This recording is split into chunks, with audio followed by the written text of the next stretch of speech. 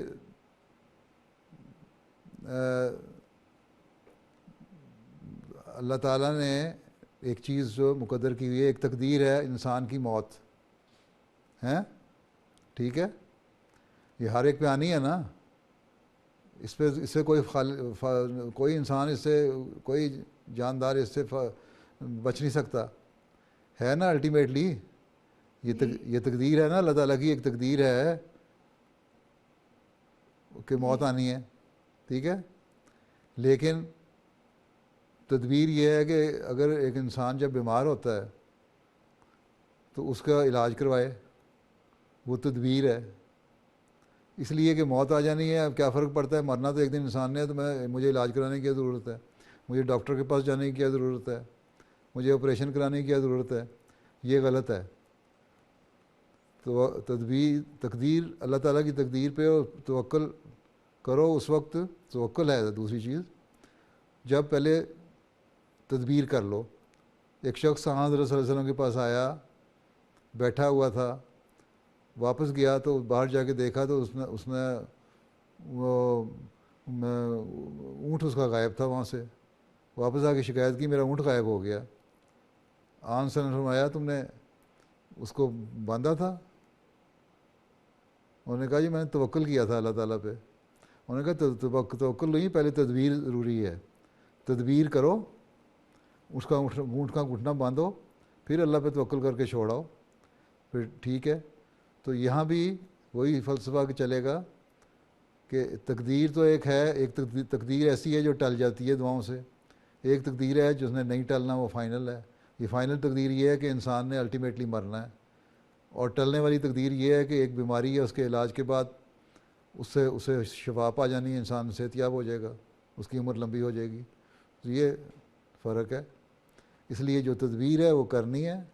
اس کے بعد جو اللہ تعالیٰ کی جو تقدیر ہے, ایک تقدیر لازم ہونے والی ہے اور ایک تقدیر جو ہے وہ بدلی جا سکتی ہے. اور صرف تقدیر, ہماری پاس تقدیر ہی یہ تھی, یہ کہہ دینا کہ تقدیر ہی یہ ہے ہماری, اس لیے ہم ہاتھ پہ ہاتھ دھر کے بیٹھے رہے, مسلمان کام نہیں کرتے, نکمے بیٹھے رہتے ہیں, یہ ہماری تقدیر ہی یہی ہے. کووڈ کے جو پھیلی ہوئی یہ بیماری, اس سے بچنا نہیں کہ کوئی نہیں, مرنا تو ہے ایک دن, بھائی مرنا ہے تو ضرور ہے کہ پہلے مرا جائے. اللہ تعالیٰ کے یہ بھی اللہ تعالیٰ کا اور اللہ کے رسول کی نافرمانی ہے کہ جب اس نے علاج پیدا کیے ہوئے ہیں اور حکم دیا, بلکہ سہولتیں پیدا کی ہیں, تو ان سے فائدہ نہ اٹھایا جائے, تدبیر نہ کی جائے. ہیں ٹھیک ہے, جی سمجھ آ گئی نا؟ جی جزاک اللہ حضور. Assalamu alaikum, Pyare Huzur. السلام. My question is, how can we tell if a dream is from Allah or if it is merely a projection of our subconscious mind, like most of the dreams? See, there is no hard and fast rule with regards to this. If it is from Allah Ta'ala, then you will see that it is being fulfilled. Or Allah Ta'ala will show you some signs that this is from Allah, with which you would know that this is from Allah. But every person sees dreams during the night. If he is or she is taking a sound sleep, at least 4 or 5 dreams. That is what the psychiatrists say. So every dream is not from Allah Ta'ala. There are so many dreams. Even those dreams who are going to be true and they are from Allah Ta'ala, there are some additional things in those dreams which are not the part of the dream, but they are extra things. So if you see, you are satisfied after having seen the dream, then, and there are some signs, and you feel that you are feeling comfortable after seeing this dream, then it is from Allah Ta'ala. And if it supports by some people see the dreams and the verses of the Holy Quran or the Hadith or some other quotes of the pious people of Allah Ta'ala, awliya or anbiya or prophets, then that means they are from Allah Ta'ala. And you feel in your heart that they are from Allah Ta'ala. Yes? Right? Jazakallah.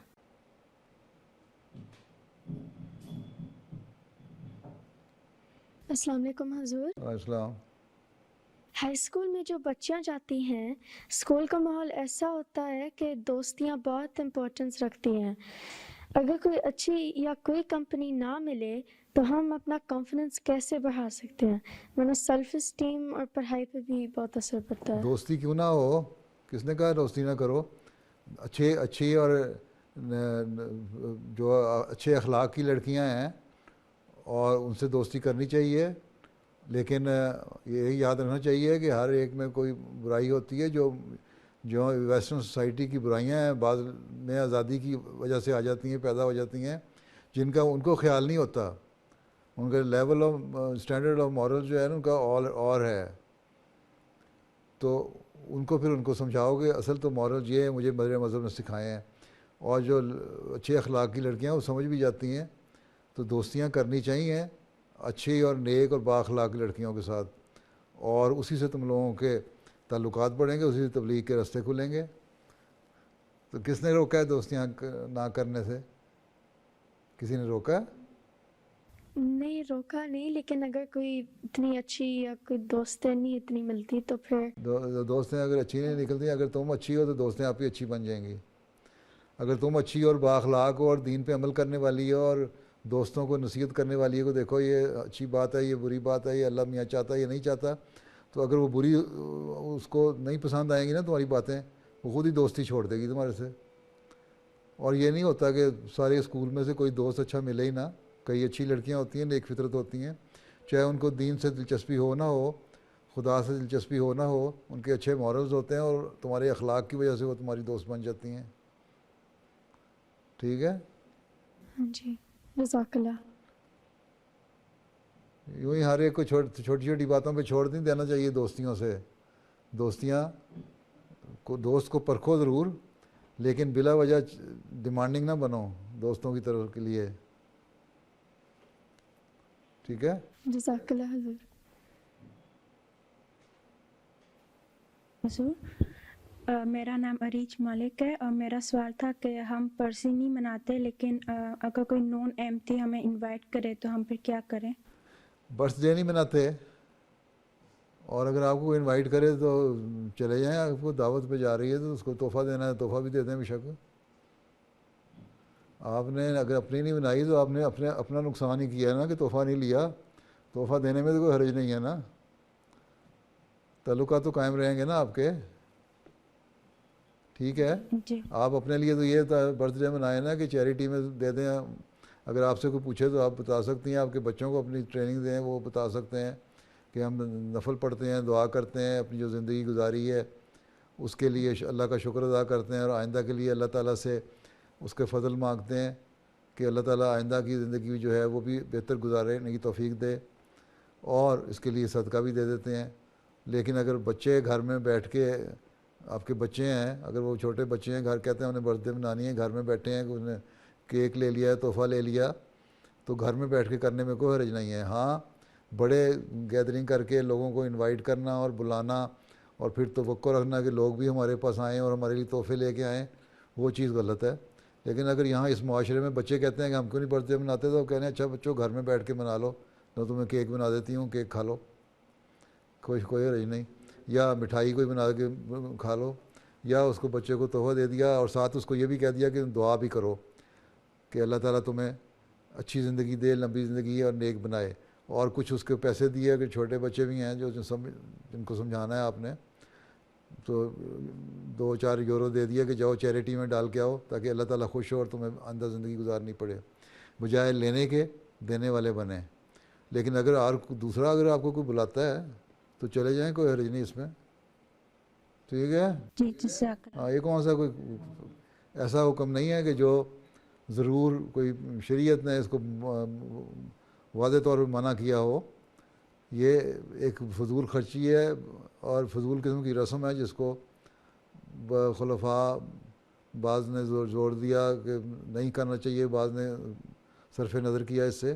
تو میرا تو یہی اصول ہے کہ اگر گھر میں بچے بچے کر لیتے ہیں تو کوئی حرج نہیں ہے، لیکن باقاعدہ بڑے پیمانے پہ دعوت کرنا یہ غلط طریقہ ہے، فضول خرچیاں ہیں اور بدعات ہیں. لیکن اگر کوئی دوسرا بلاتا ہے تو چلے جائیں اور اس کو تحفہ بھی دیں، اس سے تعلقات بہتر ہوتے ہیں. ٹھیک ہے. جزاک اللہ.